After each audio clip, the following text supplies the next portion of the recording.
ఈ వైలెన్స్ ఒక పిలిపిస్తే అదేమీ జరగవు, అన్నీ ఆగిపోతాయి, ఒక నిమిషంలో ఆగిపోతాయి. కానీ రేపు రాబోయే ప్రభుత్వం మళ్ళీ మాది. మళ్ళీ అంటే ఇలాంటి హింసల్ని మనం ప్రేరేపించడం తప్పు, మంచి సాంప్రదాయం కాదు. చట్టాలు చేతిలో తీసుకోవడం మంచి సాంప్రదాయం కాదు అనే ఆలోచనతోనే, దూరదృష్టితోనే ఉపేక్షిస్తున్నాం. లేకపోతే ఏముంది, ఎందమ్మంటే అందమ్మా, మీరు చెప్పినట్టు అధికారం ఉంది రేపు అని మేము కానీ తయారవుతే అయిపోయాయి. కానీ మళ్ళీ మేము ప్రభుత్వాన్ని నడపాల్సింది మేము, ముందు నడపాల్సింది మేము, అభివృద్ధి చేయవలసింది మళ్ళీ మేము. కాబట్టి అలాంటి కొద్దిగా సమయం పాటిస్తే, ఒక 4-5 రోజులు సమయం పాటిస్తే అన్నీ సర్దుకుపోతాయి. అప్పుడు తోక ముడిచి మళ్ళీ పిల్లల్లాగా మళ్ళీ వాళ్ళే పారిపోతారు.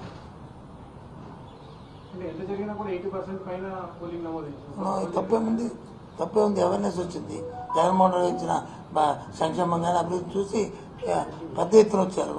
జగన్మోహన్ రెడ్డి లాంటి వ్యక్తి కానీ నాయకుడు కానీ లేకపోతే మళ్ళీ మనకు కష్టాలు వస్తాయి, మళ్ళీ మనకు జన్మభూమి కమిటీ వస్తాయి, మళ్ళీ అవినీతి వస్తుంది, మళ్ళీ మధ్యవర్తులు వస్తారు, మళ్ళీ దొంగలు జరుగుతుంది, మళ్ళీ పెద్దవాడికే అవకాశం వస్తుంది, అవినీతి పడికే మళ్ళీ ముందుకు వస్తాడు అనే దాంతో ప్రజలు ముందుకొచ్చి అంతా వేశారు.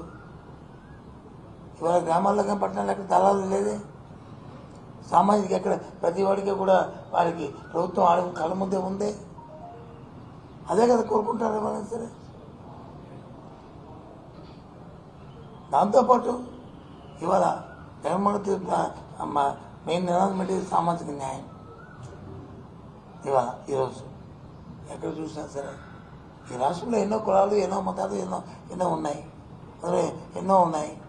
అందరికీ సమాజంలో బాబాసాహెబ్ అంబేద్కర్ చెప్పిన ఏదైతే ఉందో ఆ సమన్యాయాన్ని పాటిస్తూ ఎక్కడ ఎవరైతే ఎక్కువగా ఉన్నారో, సామాజికంగా ఉన్నారో వాళ్ళని ఎంపిక చేసి ఇచ్చిన నేపథ్యం చరిత్రలో ఎప్పుడు జరగలేదే. ఈసారి జరిగినట్టు రాజ్యాధికారం చేతిలో ఉంటే కదా మేము ఏదైనా ఆ సంబంధిత కుల వర్గాలకి న్యాయం చేయగలం, న్యాయం చేయగలరు అనేది విశ్వసించాడు జగన్మోహన్ రెడ్డి గారు. వాళ్ళ అధికారం వాళ్ళ చేతికి ఇస్తేనే వాళ్ళు ఆ వర్గాలకు న్యాయం చేస్తారు, వాళ్ళతో చేయించాలనేది ఆయన గట్టిగా నమ్మిన వ్యక్తి జగన్మోహన్ రెడ్డి. అందుకు ఇంత పెద్ద ఎత్తున జరిగింది. తెలుగుదేశం పార్టీ అదే చూడమండి, టికెట్లు ఇచ్చిన వాళ్ళు పోటీ చేస్తున్న అభ్యర్థులకు తీయండి, తీసుకు ఏ వర్గాలకు ఎన్ని ఇచ్చారని తీసుకోండి.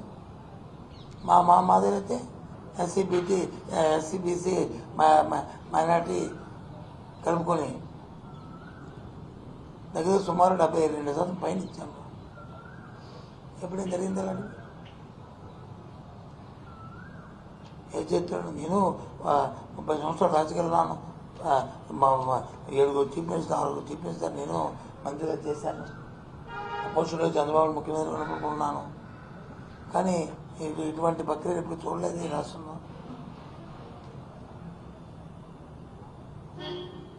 ఇప్పుడు కూడా సామాజిక సమీకరణ అంటే ఒక ఏదో ఎన్నికల కోసం మాటల కోసం ఉపయోగించుకున్న తప్ప, లబ్ధి కోసం చూశారు తప్ప వాళ్ళకి ప్రేమించినట్టు ఎప్పుడు చూడలేదు. ఎక్కడ చూసారు చెప్పనండి? ఏ వ్యక్తినైనా నా ప్రెస్ కాన్ఫరెన్స్ ఇంకో ప్రెస్ కాన్ఫరెన్స్ చెప్పనండి చూసామని. మేము చూసాం కాబట్టి ఆ వర్గాలు వచ్చి ఆటోమేటిక్గా ఎందమ్మంటే అందమ్మా చేసాం కాబట్టి అంత ధైర్యంగా, అందుకే అదే ధైర్యంగా ప్రజలు వచ్చి ముందు వచ్చారు, ఊపిరి వచ్చారు.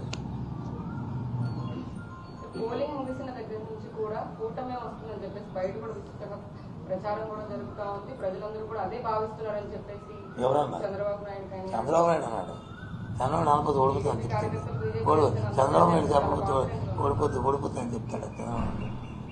చెప్పాను చంద్రబాబు నాయుడు అనడానికి ఆయన బేస్ ఏంటి, ఆయనకి ఎందుకు ఓటు వేయాలి చెప్పండి. ఒక పాజిటివ్ నాకు ఓటు వేయండి ఈ కారణం వల్ల అడిగాడా చెప్పండి. జరిగిన 25 రోజుల ఆయన తాలూకా ఎన్నికల సభల్లో ప్రచారంలో నన్ను చూసి ఓటు వేయండి అని అడిగాడా? ఎంతసేపు జగన్మోహన్ రెడ్డి మత్తు చూసో, సత్యబాబు సత్యనారాయణ మత్తు చూసో, నాగార్జున మత్తు చూసో, లేకపోతే నానిగారి మత్తు చూసో, మా రమణ గారు మత్తు చూసేయమన్నాడు తప్ప అతను మత్తు చూసేయమన్నాడు. పోయి చెప్పిన కదా మా మత్తులు ఉండేవి కదా, అదేదో ఆయనే తీసుకొచ్చి రంగురాజు రంగపురి అది మచ్చ అంటారుగా. చెప్పండి ఏం మాట్లాడతాను. ఒక్క నువ్వు ఆయన స్పీచెస్తో ఒక విషయం తీసుకొచ్చి ఇదిగో ఇది కరెక్ట్ కదా సార్ అని చెప్పు, నీకు జ్ఞాపకం ఉంటే తల్లి చెప్పు, నేను ఒప్పుకుంటాను.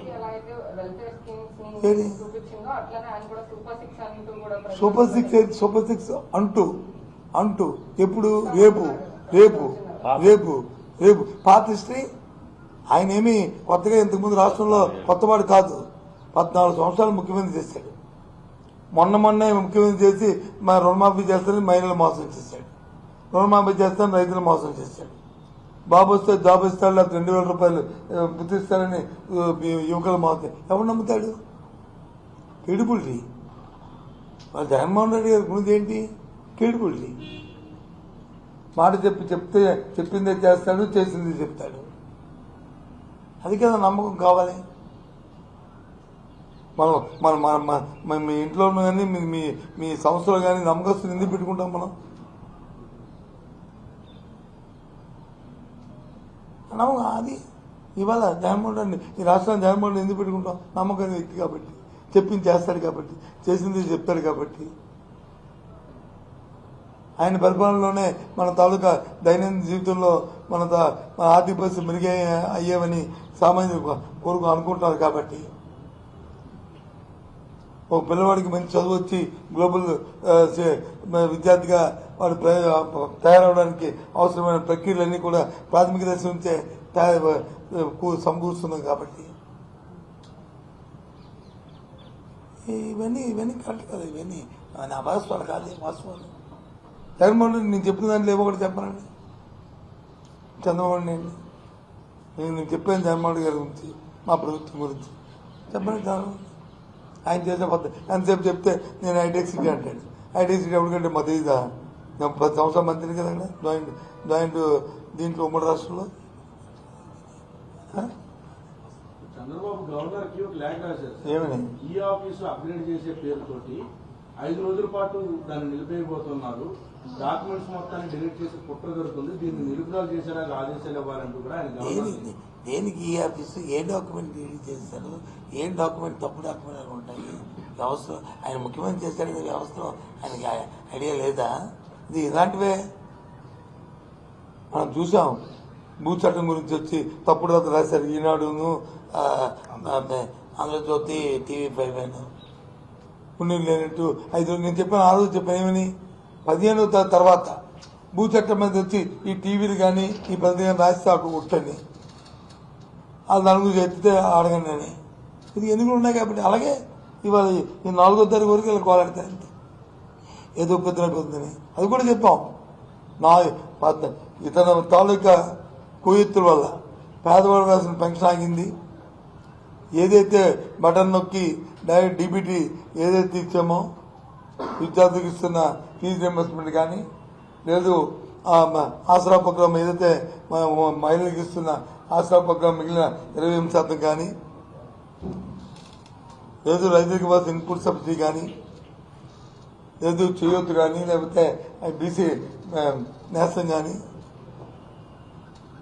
ఇవన్నీ కూడా 14 ఎన్నికలు అయిపోతే 16 నుంచి అవన్నీ అవుతాయని ఆ రోజు చెప్పాం.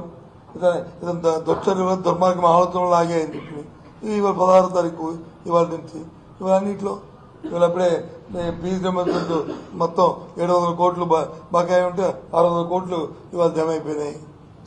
28% ఉన్న అది ఇది ఆసరా ప్రోగ్రాం 100% ఇవాళ ఇంకా 100 కోట్లు మాత్రమే వేయాలి.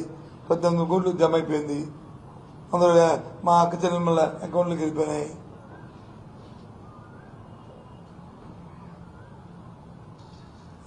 అలాగే ఇది రైతులకు ఇవ్వాల్సిన ఇన్పుట్ సబ్సిడీ కూడా కొంత రిలీజ్ అయిపోయింది. ఇంకొక 4-5 రోజుల్లో మొత్తం అన్నీ కూడా ఫినిష్ అయిపోతాయి, అన్నీ కంప్లీట్ అయిపోతాయి, అందరికి అందుతాయి.